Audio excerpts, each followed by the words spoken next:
All right. All right. Church of Odessa, welcome. Unfortunately, you have me tonight. I did try to grow out the beard to try to blend in, just to look all theological and smart like Tony and Tom, but well, we had to vote on the dog. Stages. 1 week you were looking at getting a dog, and we had to vote on that. Yeah, and that got squashed. So maybe tonight we can vote on the beard. We could. And then Karen cannot get her way with that too. There you go. She didn't get her way with the dog, and if you vote yes on the beard, she's not getting her way on that because she's already made it very clear the beard's got to go. The good news for her is she knows that the recording is coming, and I will shave for that. Yeah. So it's coming. She's only got to wait a few more days, and it's coming. It's coming. So actually, I was going to shave.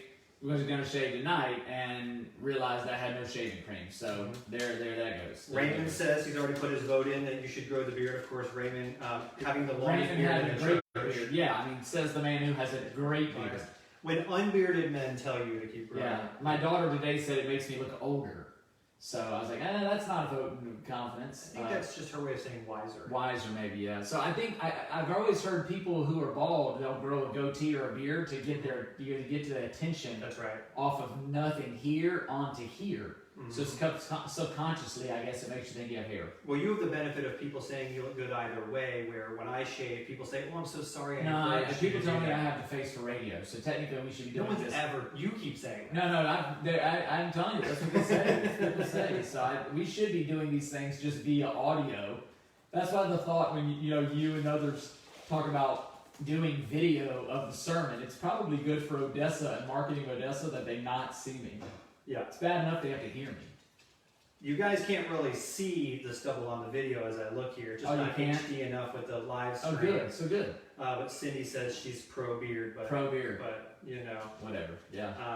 I don't mean whatever to Cindy. I'm just saying, I mean, my argument for bearding is just that it's biblical. It is. I think it is. If you think Abraham had a beard. If you follow the Old Testament law, it was against the law to shave your beard. And so we know God doesn't change. I mean, God, it's almost rebellion. God gave it to us, and we're keeping it at bay. I just wonder, do most men preach the gospel to their own heart as they're shaving every single time? Exactly. I don't know. I just do it because I had to shave like twice a day in the Navy for 6 years. You're tired of it. I'm never doing that again.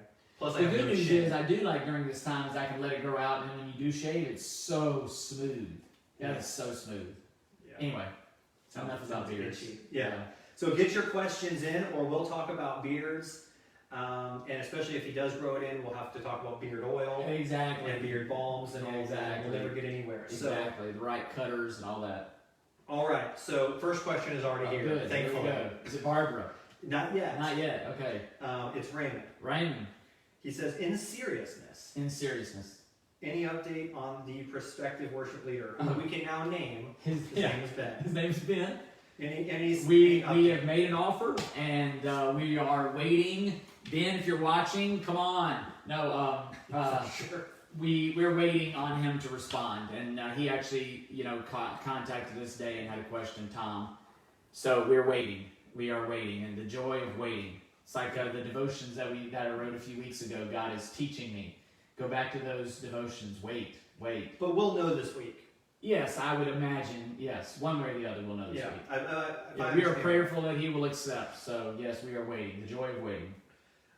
If tonight you guys have any audio issues at all, please let me know. I had some microphone issues on my phone earlier today. So if for some reason we start fading in and out, someone please jump in the chat and let me know. I don't expect that. Okay.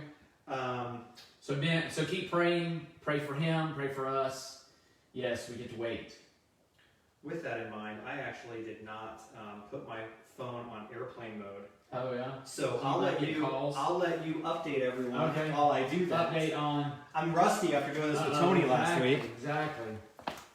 Yeah. So we enjoyed our visit. We think he enjoyed it, and we're just we prayerfully consider it. He has 2 little girls to consider and to consider into this deal, and a wife, and it's a big move, of course. I love the church at Odessa. I love the people. I think anybody should want to be a part of and be loved on by the church here. yeah, I think we'll hopefully find out in the next day or so what the answer is. But it's a big decision, and so we're giving him space. And we don't know, how there could be other places, but yeah. so he's either going to make the right decision and come to us, or he'll Or make the the wrong wrong. decision and may God be his judge. There you go. There you go. So, so Raymond has another question. Okay. Raymond, he you're asking applying? all these good Are questions. you applying if he doesn't take it? Well, at the lunch with Ben, it came out that Raymond plays many more instruments. Really? So, Hiding, huh? He's hiding. But the on biggest it. Is it drums? No. Oh, okay. Well, we have a drummer. We do. Adrian, I love Adrian. Sorry. So, but violin, guitar, Right. bass guitar, and then Nathan Day admitted that he plays piano and sings. Really? But yeah, Nathan KJ Anderson is a very good singer. I've actually Sally Nichols. I'm calling all of you out.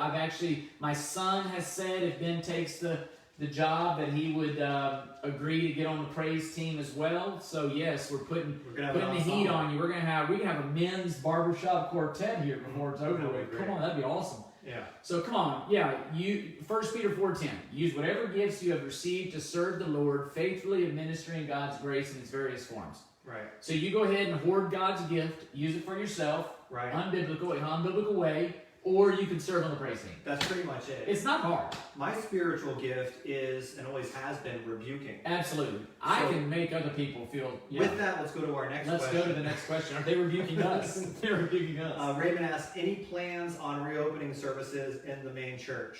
Nope, we love the tent, and the tent is so much, we're just going to go with it. We're actually going to demolish the building in the next day or so to make more parking. And no, we are you'll get something via email on Monday, but we're gonna move back in on the 28th of June. We met last night with our medical team, and unanimously they wanted to, just in an abundance of caution, and collect some more data on churches reopening and any effects that might be having. And so in an abundance of caution and in the profound wisdom that they all have, all of them unanimously wanted to wait and just 2 more weeks, just to kind of see, because there's a lot of large churches opening up this weekend. And I think the issue becomes, and again, there's data all over the board. For every one report over here, you got a report over here. This is all chaos to me. I'm lost in it. I'm going to take the conservative route, trust their wisdom, and everybody's opinions are so varied. But I do think, lovingly, we're trying to love people and love people whose opinions aren't like ours. Right. So we agreed to wait. So we've added 2 weeks to the tent, and we took care of that today. And so there'll be an email coming out, and then June 28th, Lord willing, we will migrate. But I was saying the issue is singing, and that seems to be a huge projectile of potential contaminants. And so if you really strictly social distance in our building, we did the math last night, 276 seats become 90. If you really adhere to social distancing, max. Mm-hmm. In the sanctuary. And then you get into, okay, we could put some people in the fellowship hall, we could put some people in the children's building, we could put people in the student building, but essentially they're watching it on TV. We're not gathering for grow groups afterwards. Is that better than, I know it's hot and I don't deny that, but is that better than having 150 or so under one tent, right, seeing each other from a gathering perspective, from a sheer gathering of the body? I think for right now, given that the tent is probably our best option for a couple of weeks. And debatable, hear me. I'm not saying that's the right answer. We're not saying that as elders. But we're going to trust the wisdom of our medical team. They're graciously giving us their time and wisdom. And we're going to trust them. And we're grateful for them. So 2 more weeks. So 2 more weeks, the 28th, and we'll get more direction as to what that looks like. Yeah, we're working. Cautions. We're working to see what guidelines will. I think DeSantis put us in phase 2 today as a state. I think I saw. Yeah. So that opened up Friday, and officially comes into Mac. Yeah. So that changes things. Who knows by the 28th where we'll be? So we're going to keep an eye out on that, and we are in the process of working out what the guidelines will be. Hopefully it'll be closer to back to normal. Probably late, hopefully fully back to normal by the time, in August when school gets back in, hopefully. Mm-hmm. Good. So yeah, we'll have movie theaters and things will open up this weekend. So I think you're going to get a lot more data. We just don't want to be the first in. We did not want to be on the cutting edge of this thing. And, we were pretty early in some ways of the tent allowed us to be outside. That mitigates a lot of the concerns and risks. But, it will allow us, there'll be a lot of data that we can make a wise decision on and not put anybody at risk. Great. So for those of you just joining now, we've covered all the main questions, right? Correct. Yes, Chris is growing a beard. No, he's not going to keep it. Correct. Unless my wife changes her heart on pray for Karen to change her mind. Worship leader, we should know something by the end of this week, Lord willing. Back in the church in 2 weeks. Well, 2 weeks from 2 additional weeks under the tent. The 28th. So the 28th, correct. Right. So good. And then Raymond said, does that mean we should leave out the brotherly hugs and kisses? Raymond, you can always leave the brotherly kisses out. Yeah, it depends. And Raymond, I think that's a great question. I mean, I think it depends on who you're talking to. Some people are okay shaking hands, some aren't. Some people are okay with hugs, some aren't. This is really, and again, there's a lot going on right now that's just forcing us to really act in a loving manner. Setting our own opinions or feelings aside to lovingly treat somebody else the way that they need to be treated and they want to be treated and deserve to be. And so what I'm comfortable with, someone else may not be comfortable with, and so I acquiesce to what they're comfortable with in love. And everybody's situation is different. If we were in a different part of Florida, even if we were in South Florida, we'd probably be having a different conversation. If we were in New York, we'd have a different conversation. If we were on the West Coast, we'd be having a different conversation. Right? Those churches are not going to open up anytime soon, I'm sure. And so I think you take all those factors, and that's why we have we're grateful for the medical team, and they asked for a couple more weeks to gather data, and so we did that. And so we feel like that's the loving thing to do at this point. Would we love to be in the building? Undoubtedly, yes. Right. We're not denying that. Are we saying that we know definitively what the best answer is? We're not saying that either. This is the path we've chosen. We feel like it's out of an abundance of caution, and it's loving. So get your questions in now. We don't have a lot of questions in advance tonight, so if you had a question you wanted to ask, something's on your mind you want to talk about, get that in. So I did have one. I had a conversation with a family member earlier today. And we Church family or personal family? Well, fortunately, they're both. Oh, okay, there you go. But they're not in our church. Oh, okay. And we talked about a lot of different things. She had a lot of questions about a lot of things. But one of the things that we talked about was just giving more time to the Lord. So I don't think there's a believer out there that doesn't want to spend more time with the Lord. But it seems like almost supernaturally at times. Like if I'm sitting there working, today I had a 2-hour call with clients, and that whole time I would have much rather just opened my Bible and read. But then all of a sudden it'll be first thing in the morning. I now have this opportunity to open my Bible and read, and all of a sudden I feel like I need to mow the lawn really bad. Yeah, really bad. Right? It's amazing.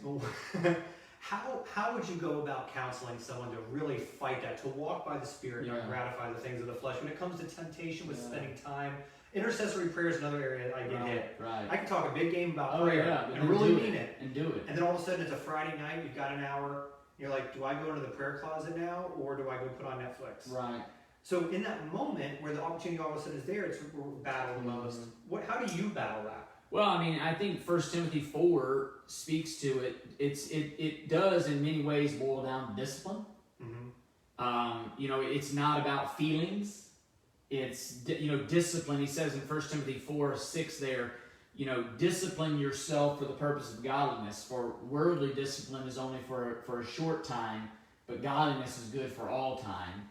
It does boil down to discipline, and as unromantic as it may sound, it may involve putting a block in your calendar. Study, and Because again, you forget that we have an adversary, Satan, that prowls around.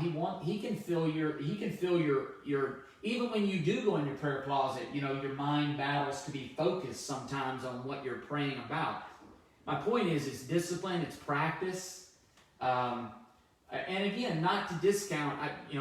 Even in my own home, I was telling somebody the other day. Sometimes I feel like the lawn guy. Sometimes his yard is the worst because he's mowing everybody else's yards, and by the time he gets home, he doesn't feel like going. You're studying the Bible, you're teaching the Bible, and then it comes to my own kids, and it can be haphazard sometimes. And so yesterday we sat down on the back porch and just read literally verse by verse Acts 1 through 3. We were there for about an hour and just studied it. It was a sweet time, and today I had them read Acts 4, and we'll talk about it and tonight. And so, or maybe in the morning, because we did some things today that Bradley ended up having a Zoom call today that wasn't planned, and some other things set that off. And so there are, like even today, we had said yesterday, let's do this again on the porch tomorrow. Well, then Bradley got a Zoom call. Mm-hmm. And then that led into something else. And then we went to a person's house and hung out for a little bit. And, one thing led to another, and the day's gone. Mm-hmm. And, I think that's also in Ephesians 5:15. It says, be careful how you walk, not as unwise, but as wise, making the most of the days because they're evil. Mm-hmm. So I think it does boil down to discipline. I think there's the more you do it, the more you'll do it. And there's also a desire. We tend to do what we really, really want to do. So that's what I've noticed about my own life. So I think all of that is mixed in. Could involve repenting. Like David, just creating me a clean heart and renew a steadfast, the point of not an unclean heart, but renewing a steadfast spirit in us. Mm-hmm. That maybe we have become lukewarm to the things of God. Maybe we don't have a heart that burns, that delights in the Lord and desires in the Lord. And we're not like the deer that pants for streams of living water, so to speak. And we have to repent of that and ask the Lord to restoke those fires. But ultimately, it's going to come down to doing it and being disciplined. So I wonder where does sleep play into that? Because we see, obviously, we know that the Lord gives his children rest. Correct. We shouldn't be anxious in the morning, anxious in the evening, trying to do all this toil, that the Lord gives his children sleep. At the same time, we have the example of our Lord who's getting up probably like 4 or 5 a.m. to go and meet with the Lord, knowing his day would be so busy, would meet with his Father because he knew the day would be so busy. So if I'm having a hard time fitting it in, it would be, I can get 6 hours of sleep and spend an hour and a half with the Lord in the morning, or I could get 9 hours of sleep or 8 hours of sleep and spend 10 minutes with the Lord, but that hasn't really been satisfying my soul. Mm-hmm. And let's just say it's hard to sacrifice other events in the day. Right. How would you counsel someone with that? Well, I think you've got to be wise about it, and if you really want to do it, you'll make time to do it. Mm-hmm. And and I think you have to be careful, because if I got up at 5 in the morning and studied the Bible, it would be unproductive for me. Mm-hmm. That's just too early for me. Mm-hmm. I don't do good. I thought you went earlier, Isaac. No, I get up. During the school year, we get up at 6 every morning. Mm-hmm. But my best time, and thankfully my position allows this, others wouldn't, but that kind of 9 to 11 time in the morning is super productive. My memory, my mind, super productive. But I do think we need to be, I think if we really, I would dare to guess that most of us, if we took an inventory of every 15 minutes and what we did during that 15 minutes, I would guess that most of us have more time for sure than we really think we do. Mm-hmm. Take away, what did you really do during that 15-minute increment and the next 15? I remember Dr. Enns used to do that. Mm-hmm. Early on in his life and ministry, he charted his time and realized where his thieves were, so to speak, with regards to his time, and he made some hard choices, and it allowed him to write books and just be very productive in ministry because he was very specific and intentional about his time. We all have the same. The challenge is, I think, at the end of the day, we all are given the same amount of time every day. Mm-hmm. Why are some more productive with that time than others? It probably has more to do with me and my heart and my intentionality and things that we don't want to talk about than not. More with prioritization. That's what I'm getting at. It's easy to blame outside forces. Mm-hmm. When the reality is, I think we need to be looking at ourselves first. Right. If we really, because the thing, I mean, I've said it before, the thing I've noticed about my own life, Tom, is we do the things that really matter to us. That's what we tend to do. Mm-hmm. It's amazing. As a consultant, I'm asked probably the time management question more Right. than anything, and I've done that 15-minute Mhm. evaluation with many Right. clients over a long period of time, and I have found that people complain about interruptions, but by far distractions, That's what I'm getting at. distractions Self. take more time away than your Correct. interruptions. Right. Just distractions are selfish. We don't feel them. They're not as Right. painful as Right. interruptions. Correct. And I've done that 15-minute thing, and I was so surprised. And your phone will actually tell you how much time you spend in each app. Correct. I mean, So you can go and see what your time screen on time. is. And it's not going to be. It's going to leave a mark. I would bet it's going to leave a mark, and you're not going to like what you see. Yeah, but But every if- human being has a little bit more than they think. You have more time than you think, and why some people can get so much done and be so productive than others, they're just intentional about it, and they're just better planners. And as odd as it sounds, I mean, discipline. 1 Timothy, discipline yourself for the purpose of godliness. Mm-hmm. So, is there anything that has helped you increase in discipline, just overall? Oh, Were you always a naturally disciplined person? I mean, I can be. All of us have that thing in us. I think, the challenge where it's hard for me to speak on this only because my situation is unique in that Odessa pays me to study the Bible, right? So my job that's built into my job. Mm-hmm. So, whereas if you're in an office and your boss comes in and you're studying the Bible, that may be a sin, Mm-hmm. right? Meaning you should have been doing work and you're robbing your boss of their time to do something else. As odd as that sounds about reading the Bible, but you can't excuse so you're going to have to find other times. For me, I can study the Bible all day if apart from other things going. I say that hypothetically, and that's my job. Right. So it's hard for me to speak on that because my situation is a little unique. Right. Maybe I'm. You're probably being hard on yourself because you could obviously just prepare for the sermons or any teaching you had to do, Right. and then go play golf. But you take time for yourself to study for your own edification. Sure. And that takes discipline no matter It who you does. are. Matter of fact, you may have more of an excuse because you've been in the Word for sermons all And day. I think the challenge is, I think the other thing we don't take into account is And who's holding you accountable? our hunger. Our hunger for the Word is different than our hunger for food in a sense. If I'm hungry, I eat. I don't want to eat anymore, Mm-hmm. right? Until I'm hungry again. I think the challenge is the more I study the Word, the more I want to study the Word, right? Mm-hmm. It increases my hunger. The flip side of that also is true, though. I think if you starve yourself for the Word, you will be deceived into thinking you don't need the Word. That appetite will go away. And I think the deception becomes nothing bad happened, maybe. And so you think, oh, what's the harm? Yeah.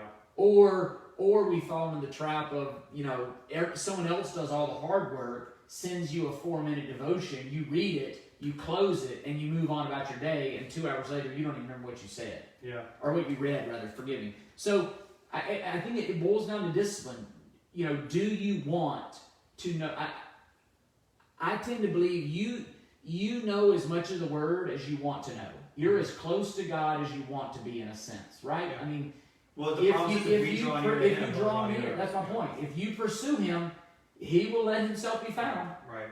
So I have to, at the end of the day, like I said, these self-diagnostics, sometimes we don't like what they say, but you're as close as you want to be. Right. You know as much as, you've got 66 books of the canon just like I do. Mm-hmm. What are you doing with them? Right. You've got as many hours every day that I do. Yeah. And again, that's where our job comes in. You say, okay, Chris, my job doesn't allow it. Okay, I get that. But write a verse on it. Like this week, Bradley is memorizing Ephesians 2:8-9. Meditate on that. Even when you're at work, if you've got some memory verses posted or whatever, you can be meditating on that. You can be chewing on the Word. Mm-hmm. There's ways to do it. Mm-hmm. that even while you're working, okay, when you're mowing the yard, put a Bible reading app in your ear. Listen to a sermon. Right. There are things you can do to be, that's not ideal, but you're listening to the word. When you're intentional, it's there. Yeah, right. And you'll be looking for The it. time is there. I just think that we just make excuses. Well, I think it's a healthy fear you said about just being aware that when we don't have that discipline, that our desire to not do it grows. Yeah. I've had a young client become just a personal friend over this past 3 or 4 months. And as we got to talking one day, he kind of admitted, he said he was Christian, but he just kind of admitted that he hasn't been in the Word, he hasn't been going to church, and for a very long period of time. He'd gone to Moody and all of this for college. And I just told him, I said, I just want to remind you of the supernatural power of reading the Bible, that as you do it, the Lord will renew your mind. And sure enough, by God's grace, he's been reading the Bible daily now. I told him, just go read a psalm a day, just to get back. And he's been reading the Bible daily now for about 2 weeks. And he said, I have a tremendous hunger for the Word. Right. He's starting to look for a church. He's looking for a Bible study. He's like, he's reading more chapters now and starting to help his wife to do the same. And it just goes to show that if we stay away from the well, we dry up, and it's like the boiling of the frog. We don't even know what's happening. Yeah. We need to have a healthy fear of that all the time. Yeah, I mean, I think that's the discipline. Our flesh is not going to naturally just say, oh, let me immerse myself in the Word. But the Spirit will help that. That's why we have the Spirit. We talked about that with my kids the other day when we were on the back porch. In Acts 1-3, you see there in Pentecost and all that, the giving of the Spirit that was promised in John 14, and you will receive power. Mm-hmm. And so we talked about with our kids, where does that power come from? It comes from the Word richly dwelling in you. You have the Spirit. You've been sealed with the Spirit. Fuel the Spirit. Right? It's not like I have something special that you don't have. You have the Spirit, I have the Spirit, feed the Spirit. Colossians 3, the Word of God richly dwelling in us. Ephesians 5, controlled by the Spirit. It boils down to, the Christian life really becomes God living it through me. Mm-hmm. God imitating himself through me versus me trying to, in my flesh, imitate God. I think that's how most people, unfortunately, see the Christian life. Right. I've got to, in my own flesh, imitate God. Well, that's crazy. Right. Now, the better scenario would be God indwelling me and imitating himself through me. Amen. That's the Christian life. It's John 15. Yeah, and so, abide in me and my words abide in you. Apart from me, you can do nothing. But if you abide in me, you will bear much fruit. And I think that's the tenor of that passage there in John 15 is the Father wants us to bear much fruit. The vine dresser prunes the vine ultimately to produce more fruit. Mm-hmm. And so, but again, there's going to have to be abiding. Right. The roots have got to go deep. It's Psalm 1. Blessed is the man. The wicked person is like chaff and blowing around, but blessed is the man who's planted by streams of water, and he yields his fruit in its season, and its leaves don't wither, because it's by a constant source of water. Yeah. And that contrast there in Psalm 1, that's your choice in a sense. Where are you going to plant yourself? So that's been my heart's concern over especially these past 2 weeks. When we first went into this pandemic, everyone was like, how are we going to stay accountable? How am I going to stay tied to the body? How am I going to have all that? And we made all of these provisions, and everyone was careful, and they're figuring out the Zoom, and we're meeting online and doing all of that. But it's just gone on long enough now, and things are. I don't know if we're as intentional about that, and I don't know. Yeah. Obviously we're still doing all the things are still in place, but it's almost become normal not to be in church now. That's the tendency. That's the danger. That's been my concern, and so. Yeah, and you see that in the Bible. I mean, we need each other. Right. I go back lately, it seems like that, it just seems like a pertinent lot of things. I think it's Exodus 17 with Moses and Aaron, and as long as he held up his arms, they won, and his arms dropped, they lost, and his arms got tired, and he needed, and I think that's a picture. There's a lot of, obviously there's a point there, there's a one interpretation, but I think the application there is many, is we do grow weary. Even what is it, Galatians 6, do not grow weary in doing good, for in due season you will reap a harvest. We tend to, okay, I read my Bible 5 minutes, I want to be a super spiritual Christian. That's not the way farming and planting works. Right. And I think, just like it's a gradual growth too, it's a gradual descent away from. Right. And like you said, it's that boiling frog in the water. And the illustration, it doesn't happen overnight either way. And how did I get here? Gradually. Paul talks about staying vigilant in prayer through Right. Thanksgiving, and I have found it's the same with many things, that one of the easiest ways to stay disciplined is to be continually grateful. Correct. When I go to do something all of a sudden the flesh doesn't want to do, I tend to focus on what I don't want to do and the pain of it. Right. Instead of being grateful for this opportunity, seeing the blessing in it, reminding myself gratitude is an easy motivator we neglect. And again, discipline, initiative, it's easy to just say nobody called me, but who'd you call? Right, exactly. That because it's all, we tend to just be self-focused. Nobody called me. Well, who did you call? Mm-hmm.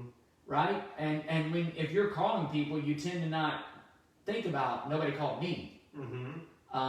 And again, that's where we just walked through Philippians. What does Paul say? Do not merely think of yourself, but think of others as more important than yourself.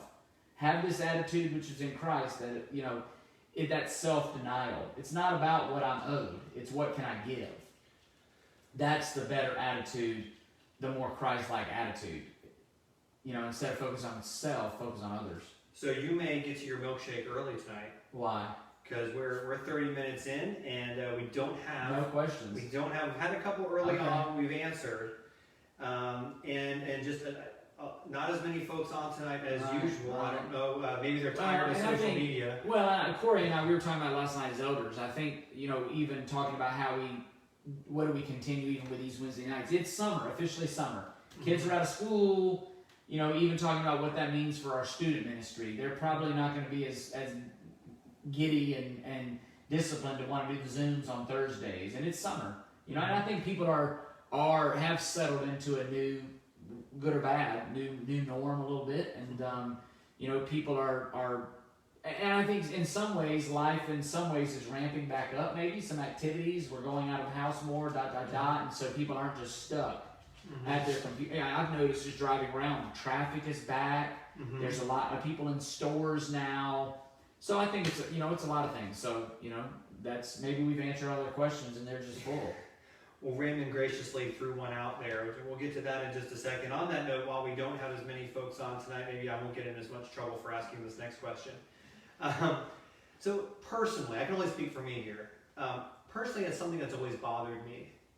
When I first became a Christian, I was, of course, like everyone born again, hopefully I still have a lot of zeal now. Yeah. I was especially zealous those first couple of years. I've been there, done that. And I remember I was in a very large church, 3,000 people every Sunday, very large church, very active church, very program-based church.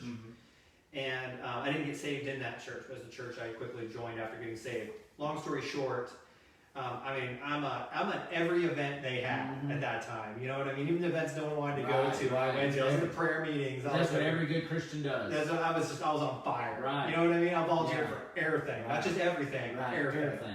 And so, boom, June hit, gone. I was lost. I started like 3 Bible studies. Right. And everyone's like, well, it's summer. And I was like, what do you mean you're doing everything else now? Right. And now over some years, I've gained some wisdom in that. And I understand there is some seasonality to things. And with church staff, there's some and so I understand some of that, But it seemed to me almost as, at least as a baby Christian, it seemed to me as almost the culture dictated the life of the church, where I thought it shouldn't ebb and flow with worldly desires. Now again, that's not a criticism I want to make on everyone. I'm not accusing them of that. I understand some things just you can't staff as well. And that's there's our a lot of issue. operational issues. We scale back like Wednesday nights on the summer, but ours is mainly, we use a WANA curriculum. It runs concurrent to the school year, so we would have to create a whole additional curriculum. And everyone travels. And their kids are at school. Our size is such that if you took out 10-15% for vacation, it's just, not only your volunteers are crippled, but the people that you're serving is crippled. And just giving our volunteers a break, quite honestly, Right. because Awana can be it's a labor intensive, and Kenda and Day and Chris Adams and Christy Adams and Dwayne Milford and forgive me, somebody's gonna say you didn't name me, but they need a break. It's a long season. Even you've taught on Wednesdays, I teach on Wednesdays. That's kind of our heart. We have found that people come back, especially the volunteers, seemingly come back refreshed. Right. In August. So, I think I think you learn even in a family, like your physical family. Sometimes immaturity confuses activity with maturity or love or any of these things. So I think there's a balance there of, it's like the old adage, sometimes you need a break just to sharpen your saw, because you get a lot more done. You can start cutting down trees because it took 15 minutes to sharpen your axe. Right. Versus my wisdom would say just keep sawing. Right. I'm accomplishing nothing if I'm sharpening my saw. I'm accomplishing nothing. Right. Well, that guy comes back and he's chopping down the wood quicker. I think there's a lot involved with that, Tom. I think we tend to confuse activity. Yeah. I think that's why. With maturity. And instead of it being intentional maturity, intentional activity rather. Right. We can activity our kids to death and not be unified as a family. Oh, they go on great vacations together. They go this together. They must love each other, not necessarily. I had an older brother pull me aside after I was all up in arms and critical about the church at that time, and he said, and he had been attending a Wednesday night Bible study at my house, and he said, brother, if the church hadn't taken off Wednesday night, you wouldn't have had, this was not our church, Right, but he said you would not have had the Wednesday night study, and you wouldn't have been blessed with this opportunity to teach and all this stuff that we've done. Having because of that, he said the Lord works in many seasons. Find opportunities, not faults. And that's why we're not saying it stops. We're just not programming it. So that's my point. I think sometimes we look at that. If the church isn't doing it according to their calendar, I don't have to. And that's my point. That's why I asked. We at Odessa have intentionally. We try not to over cram. We don't want to be a program-driven church because we would rather you. Amen. Every member be in their neighborhood doing Bible studies and things like that, versus it be, just wait for Pastor Chris to do it, or wait for this to happen, or wait. We're going to have a few things that hopefully equip you, but even discipleship, it would be better for us to have 15 men training 15 men individually each week and really discipling 15 men. Then that would be more productive possibly than just continuing Bible studies through the summer. Right. And I'm not saying it's not got to be one or the other, but we take, there's 6-7 weeks that we just pause to breathe. Go study, go meet with your family, take that time on Wednesday night that you would have been at the church and have a neighbor over. Right. Invite another couple from the church over. It doesn't mean, we're not saying activity stops because we've done it. We're just not programming it for you. And I think that's the fallacy is we're giving you a chance to hopefully take what we've poured into you and enjoy your summer, but pour into your neighbors. Last Wednesday, for instance, Tony graciously filled in because we went over to a neighbor's house and we had dinner with our neighbors. Imagine that. Mm-hmm. Let our kids hang out with their kids in the pool, and we hung out with the mom and dad. What I think that was a good use of our time. A good investment of our time. So, just because we don't have something planned doesn't mean you can't, you can't do something. Yeah, and that's exactly why I asked. I think that's important. Is that we remind ourselves that we have a responsibility as Christians that go beyond just being good church attenders. Right. And sometimes we can be like our kids. I'm bored playing something, Mom. I'm bored playing something. No, go do something. And not just do something to do it, but there's stuff you can do. So fortunately, I asked the weird questions. Oh, good. Get more questions in. Good. There you go. They're tired of our silliness. So let's get them over. Get them back on track. Get them back on track. If you don't ask it, I'll. So Raymond wants to know if you've had a favorite book of the Bible. If you have a favorite book of the Bible, Romans, which is the correct answer. Correct. I'm a Christian. Then he says, So with what you're saying, do you think that these Wednesday chats will take a break for the summer, go to once every other week or once a month? Raymond, if anyone would watch it, I would keep having them. Right. But yeah. I think they probably need to take a break. Yeah. And I think even like with the Bible trivia, yeah, once a month, my wife and I have talked about that. That I think the problem becomes, instead of, would it be better to do something each week? And like this past Sunday was a great game, but there were 7. Would it better if we did it once a month and there were 20? right. And we've averaged 20 live on this. Correct. And last week we averaged about 8 to 10. Right. And so I think you're seeing the fatigue. I think you're seeing just a new season. And so I think wisely you invest your resources there. And I think I can't do it next Wednesday, and then I'm out of town the following Wednesday. Right. So, again, and I think that's where wisdom, you can do something just to do it. So you can pat yourself on the back and say you do it. You have this packed schedule. Right. But is there a return on the investment? Right. Is it really achieving what you want it to achieve? I mean, Corey and I talked last night even about some changes to some things to try to get better results. And I think that's the point of a leader. So I would say, go back to once a month. Even for the Bible trivia, we can talk about it. But yeah, I think there'll be I think once moving a month forward. For that. Yeah. Because it is, and again, it's a lot of work. the challenge is it's a lot of work. I used to say it all the time when I was at Idlewild and recreation and stuff. But everybody wants the roller coaster, but nobody wants to man the roller coaster. Everybody wants to ride, but nobody wants to operate the ride. They want to ride the ride. They don't want to operate. And you can ask the Adams, it's a lot of work to put those, together and to have good alternate answers. Right. And all that. So yeah, I think things will start to scale back after tonight. Because we are in the summer, and I don't think that's culture dictating it. I think that's just a new focus for the summer, and then we're back corporate, on Wednesday nights and the meals and all that. But have people over, have your neighbors over. It doesn't mean ministry stops. It's just we're just not programmatically doing it on Wednesday nights. So Nathan asked a question that may increase our ratings here. Nathan Lay.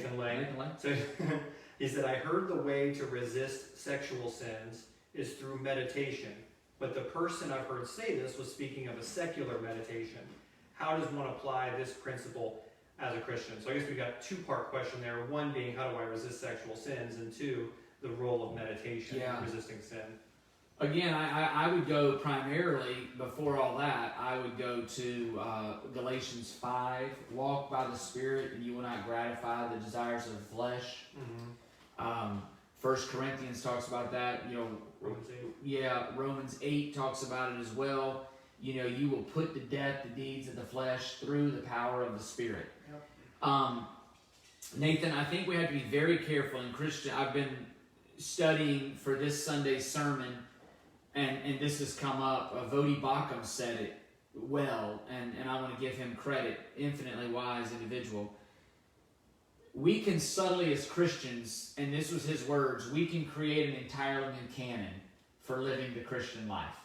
Meaning this, we say we trust in the all-sufficient Word of God, but then we've got all these sociological books, psychological books, all these other ways that we really read to get through life. Right. When we say the Word of God is sufficient, we're not saying that there is absolutely no place for other wisdom. What we are saying is the Bible is sufficient, right? Is primary, is sufficient for leading us in these areas.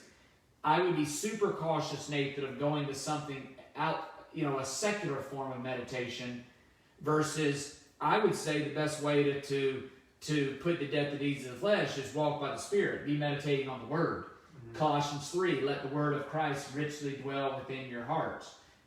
Again, the Bible says, your word have I hid in my heart that I might not sin against you. It doesn't say I meditated to Buddha or I took this secular meditation class and I learned to defeat sin. It says, your word, what is that, Psalm 119 there, I think, your word I hid in my heart so I wouldn't sin. Well, in 119, how does a man keep his way pure? Yeah, word.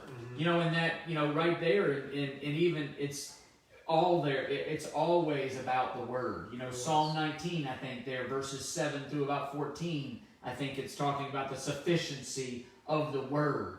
So Nathan, I would caution you, anything that attacks the sufficiency of the Word or takes primacy to the Word, I would be very super cautious about it. I'm not saying that, like a counselor, I'm not saying that a counselor has no role. Right. But primarily the Bible speaks to everything we're dealing with in our life. Primarily the Bible is sufficient and deals with that. Correct. That's all I'm getting at. So I would be, Nathan, to answer your question, hopefully, I would be super cautious of anything secular superseding that which was given to us by our Creator, who knows us better than anyone. Right. Again, the Word is sufficient. If 2 Timothy 3:15, it's sufficient, first of all, for salvation, there in 15, but then you get into 16 and 17, it's sufficient for sanctification. Right. And for living, so that the man of God may be thoroughly equipped for every good work. I'm just a guy who's going to always put the supremacy and the sufficiency of the Word first, and I'm going to take you there first. Well, ultimately, we know self-control is a fruit of the Spirit. Correct, even that. So trying to find self-control in my own flesh is probably going to be a losing battle. Correct, and that's where, again, we tend to want to do it in our own flesh. And why, if I'm the devil, I'm thinking, I'll lay off this guy for a little while, let him think he can do it in his own flesh, and then come trip him up all the more. And then again, God opposes the proud, give grace to the humble. Take heed lest you stumble. I think that's the, self-awareness, a biblical self-awareness, an understanding of your capacity for sin. That Genesis 4, sin is crouching at your door. There's a humility there just to get it. And even that, back to an original question, I think sometimes that can even attack our need or a sensed need to study the Word. Like, I'm not a big sinner. I'm not a big... Take heed lest you fall. Right. We were talking about with our kids the other day about consequences and choices. David just didn't go to battle with his army one time, and guess what happened? Adultery, murder, death of a child, lying, humiliation. One bad decision. I'm just not going to go fight with my army like I should. He goes up on the rooftop, bam. I think again, not to be redundant, but again, be careful how you walk. Christian, and that word there literally is picturing you walking through a landmine. I mean, imagine how we would walk and live if we saw every step as, a landmine. Right. That's the carefulness. Unfortunately, most Christians just walk blindfolded through life and think because they don't realize that this world, number one, is not our home, and this world system is against us. 1 John 2, anyone who loves the world or the world system, the love of the Father is not in them. Right. This world system, Karen and I had a conversation the other day just even about the flag and all this stuff, this nationalistic pride in Christians. I love America. I'm grateful to live here. But in the truest sense, this ain't my home. No, it is not. Right? And as cool as it is to live in America, I think we've been deadened to the sense that this ain't our home. Right. Because we're not opposed for being believers. We don't sense a lot of struggle and animosity and antagonism for being believers in America. So we kind of get lulled into sleep and forget that this world the world system is against us. Right. In this world, John 16:33, you will have much tribulation, but take heart, I have overcome the world. The father of this world, the ruler of this world system is the devil. He is against us. And we lose track of that as believers. And to your point about being in the Word, if I'm comparing myself only to other believers and then I'm not going to have a good fear of sin. Correct. Because as long as I'm doing better than the person on my left and to my right, at least in my own eyes, but if I'm looking into the mirror of the Word, I'm going to see my inadequacies, and the Spirit will convict me of sin. Right. We know He does that. Right. And it'll convict down to, attitudes. We tend to focus on actions. And yet, what about your attitude? You can, okay, you didn't have an affair, but you wanted to, right? That So I think I think we're really arrogant. We're really prideful about our lack of sin, and we overestimate that. Right. Even going back to Philippians 2, have this attitude that was in Christ, right? And so again, have Colossians 3, have this mindset, right? Have a mind that's fixed on the things above, And so again, I think I think all those things. If we really grasp our mission, really grasp our sense of even why we're here as believers, John Piper, even prayer. John Piper famously said, we treat prayer as a intercom system called a butler to change the thermostat, when really prayer is a walkie-talkie to call the commanding officer to call in the troops because the enemy is greater than we are. It's a wartime walkie-talkie. We think we're just sitting in bed and God is our butler, when really we're soldiers on the front lines of this battle and God is our commanding officer. That changes how we view everything. It's like a player who doesn't study his playbook because he's been on the Patriots for 22 years. I don't need to study that playbook. Oh really? Oh really? Yeah. Interestingly, there isn't a pro sports player out there who's not practicing every single week. Yeah. I mean, they're not great by accident. Right. And that's how they stay. Tom Brady, I bet he's got 6 Super Bowls. The guy is trying for a 7th like he got none. I appreciate that about him. Tiger Woods nobody got great on accident. Right. And they didn't stay great by living on yesterday's practice. I was watching they did a documentary on Tiger Woods because he was the first person ever to hold all 4 majors at the same time. It's called the Tiger Slam. He didn't do it in the same calendar year, but he did it. He won 4 consecutive ones. It wrapped. He won the last 3 of 2000, and he won the Masters of 01. And Nota Begay is his close friend, and after Tiger won the PGA in dramatic playoff fashion over Bob May, he called Tiger Woods the next day and said, "What are you doing?" And Tiger Woods said, "I'm on the driving range hitting balls." And Nota Begay said it just spoke to why he was awesome and why Nota Begay wasn't. He said, because if I had just won the PGA that I would never be hitting balls the next day. I would slack off. Tiger Woods was hitting balls in the driving range, and he had just won his 3rd major in a row. The very next day, he was hitting balls in the driving range. And he had just won 2 majors in a row. By 2 of the first 2 majors that year, he won by a combined 23 strokes. It's unbelievable. Right. That's unheard of in golf. He won the U.S. Open at Pebble by 15, and then the next week he won at St. Andrews by 8. Take some time off, buddy.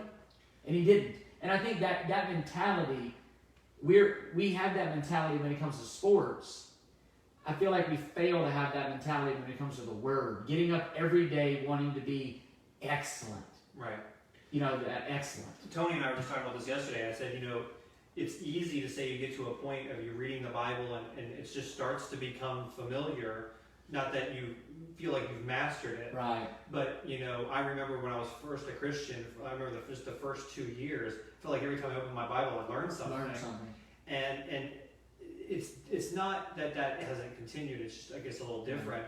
But it seems like the Lord it's not necessarily doctrinal just teaching now as much as it's a deepening, a more experiential. Right. But if I were to ever approach the Word and oh yeah, I just read that psalm, I already know about that, just remind myself of what I already know, of course I'm not going to grow. And I'll be honest, just a moment of Sunday night, you did a great job with the Bible trivia. I felt like the Lord telling me, you need to go reread Acts. And so we started Acts with our kids the next day, because I just needed to go back. I need to go back and reread Acts. There's certain books that do that more than others. And if for whatever reason, if you said, hey, talk to me about Ephesians, talk to me about Philippians, Colossians, especially books that we've studied as a body, 1 Peter, all those things. You say, what's my favorite book? Oftentimes when I get done with a series, that's my favorite book. But deep down, Romans, it will always be.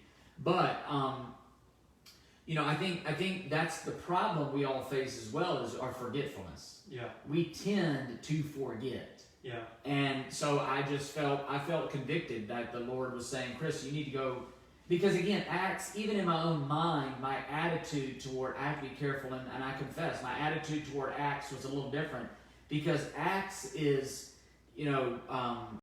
this is what did happen. Correct.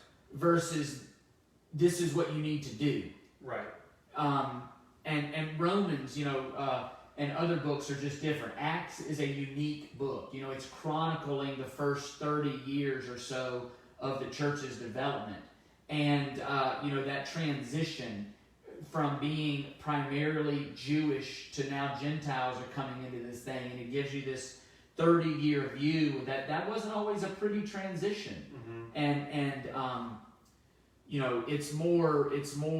It tends to be more, this is what did happen. Mm-hmm. Versus this is what has to happen. Right. And so, in my mind sometimes, and I think that's why, just being honest, sometimes why I gravitate away from eschatological things is because, I feel like my role is trying to help people get through the day mm-hmm. Every day, and I can lose sight of how impactful eschatological things can impact day to day. Right. I lose sight of that if I'm not careful. Yeah. Because it could be today, maybe it's tomorrow, but how do we raise our kids? How do we love our wives? How do we reach our neighbors with the gospel? I do believe Jesus is coming back, but whether he comes back, whether there's an actual 1,000 years or not, mm-hmm. doesn't necessarily change. I'm not sure it changes the way I live today, because I do believe he's coming back, and that's what I want to be prepared for. So, but I think erroneously, I'm owning this, I could shy away from Acts or eschatological things because, I've erroneously just maybe downplayed the significance of those books in my day-to-day life, outside of the fact that he is coming back. Yeah. And that's on me, and I confess that. And I think that can happen even towards the Old Testament. Mm-hmm. Oh man, that stuff, Christ completed it, he fulfilled it. You read in Ephesians 2, he abolished the law that was dividing Jew and Gentiles. Well, what does that mean? Well, he fulfilled it. There's no longer a divide there. Mm-hmm. He has brought the two and made a way for the two to become one. Well, you really appreciate that when you know the Old Testament. Mm-hmm. You really appreciate, I was trying to explain to our children, you really appreciate Acts 2 and Acts 4 when the Jews there shared everything in common. Well, you appreciate that greatly when you understand that part of the role of the temple was to disperse things to those who were needy, mm-hmm. right? That was the storehouse. See Malachi. Well, now Christians are now individually being the storehouse, right. And they're not needing that temple, right? They're holding everything loosely, and so actually it's the perfect fulfillment there of that role now is fulfilled in you and I, mm-hmm. Right? And I think there's a picture there that you don't really grasp if you don't understand the role of the temple. Well, that goes back to your sermon from Sunday, and the promise is true, and how the Lord will provide for the other believers through the believers. We don't need a central depository storehouse. And even in Malachi, I hate it when in the New Testament church today they'll say the church is the storehouse. No, we're not. Right. The church is not the storehouse. Exactly. Absolutely not. Mm-hmm. And unfortunately, that's a convenient passage to abuse because it talks about bring the whole tithe into the storehouse. Yeah. Well, there is a sense in which, yes, we have a benevolence ministry. We have a food pantry ministry. There is a sense in, yes, we do help other people. Mm-hmm. But you and I are the temple, right? Mm-hmm. See 1 Corinthians 6. Do you not know, brethren, that you have been bought with a price, that you are the temple of God? That mm-hmm. word there is naos. It's the word pointing back to the Holy of Holies. You're the temple. Right. God has given everything you need for life and godliness. See 2 Peter 1. Go dispense this. Yeah. He has richly blessed you to be an individual dispenser, and that's a more beautiful picture than, hey, go down to the warehouse, here's the code, and mm-hmm. they'll give you what you need. Versus like what we saw Sunday, Proverbs 3. When your neighbor comes to you and asks you for something, and it's in your power to do it, that's right. Do it. Not, hey, go see the pastor. Right. Not, hey, go to the storehouse. Hey, not go. Go do it. You do it. Yeah. That's a more powerful picture. So I was explaining that to our kids. You know, it's so easy to say, well, here's the number for the benevolence. Mm-hmm. You know, when we have a storehouse in our own bank account. Yeah. Not saying come to the benevolence. I get it. We have it. And we should have it as a church. But we also have people who are generous. You know, I was blessed talking to Tim Harvey. He was sharing some things today, and that's just a generous man. Mm-hmm. He's just a godly, generous man. And you know, he wasn't, we were talking about something, and he was sharing an experience, and I was just blessed. I'm like, this is a godly dude. Mm-hmm. It's like shaking hands with a baseball mitt. Every time I shake his hand. Oh, I mean, it's just... He hugs your hand with his hand. Yeah, It's so... a hand hug. It's not a You handshake. know, we're to be that dispenser. You know, versus just, hey, go see the people down the street. Yeah. And that's a powerful picture.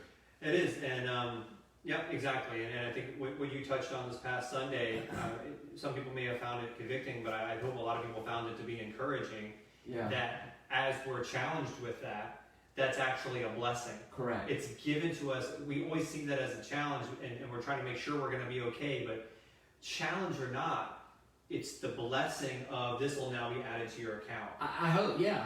Yeah, and we seeing should it differently. rejoice at the opportunity. We see it as a debit, and yet from a heavenly perspective, having that heavenly mindset, it's a credit. You should get tingles when someone calls you when they're in need and you realize you're able to fill that need. It's like, praise That's a God. blessing. That's a blessing that I'm able to do that, my own needs and others, knowing that, you know, God will provide for his own. And those are heavy sermons. Listen, I get it. Philippians, I'm the bad guy. You know, I've got to crush our romanticized views of 4:13 and 4:19, but I want us to see the Bible rightly. Yeah.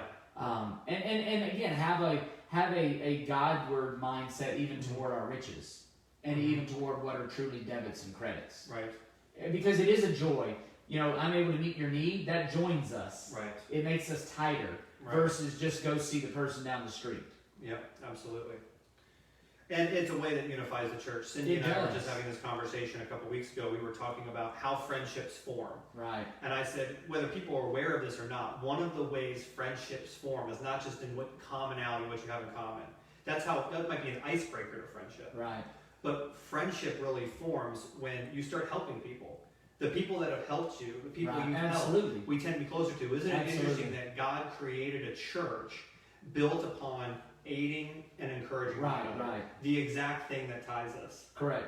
John Cordova and I are good friends. The friendship blossomed because he asked me to disciple him. Right.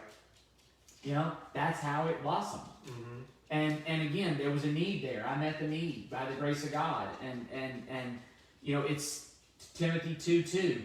Take these truths that I've given you and pass them on to other believers. And so, and through that we forged a friendship. And so, I think there's you know, David Platt once said, and it stuck with me, God's got this thing rigged. Right. You know, even discipleship. We think we're pouring into the person we're discipling, but really God disciples us as we disciple somebody else. Because we have to learn and then we can teach. That was what he was talking about. God's kind of rigged the system. Is we think it's about the other person, but we end up getting the you know, the blessing. You know, as long as my sermons are, listen, I have had to sit under twice as much information and figured out what to leave on the threshing floor that I know is there that I could speak to that I'm not. So again, and I'm not saying that in a weird way or a bragging way. It's just that I get it. It's heavy. And there's a lot of wheat sitting on the threshing floor that was good, but it just didn't make sense. So we'll end with that. Do you watch the live sermons of yourself preaching? I do not. I did when I was home. Oh, okay. When we were quarantined, when I was not preaching them, you watched yourself preach. Yeah. Now that we are in the tent, I do not. Okay. But yes, is that helping you to watch yourself preach? Yeah, I learned some things that I'd like to correct and do differently. Did you notice all the things I edit out?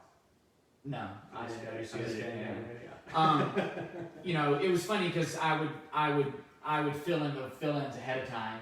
Right. Some of them, and my kids, you know, Sarah Grace would sit next to me, and she would look over and Sarah, I know it's coming. But as a family, 100%. And I got asked that. Why wouldn't I? It was a blessing for me to sit with my family and just listen, because I don't get to do that. And so, but now that we're in the tent, you know, I tape it, and then I preach, so I go through it there, and then I preach it. I have noticed it's very cool taping it and then preaching it live. It's just one more way that the sermon gets in me and the material gets in me, For and sure. it just becomes more and more natural. Mm-hmm. So that's been cool. That's great. That's been cool. Well, perfect. Well, we'll see what we have. Maybe. Thank you, Raymond, for the next questions. week. It's Yeah, like a thanks. one-on-one time with the pastor. Raymond and Nathan, thanks. Appreciate it, guys. We'll see what we have coming up for the next couple weeks. And we'll communicate out the schedule, and Yeah. we'll let you know kind of what an altered schedule looks like moving forward. Yeah, great. Thanks, guys. And I'll turn off the phone. We'll see you guys Sunday, Lord willing.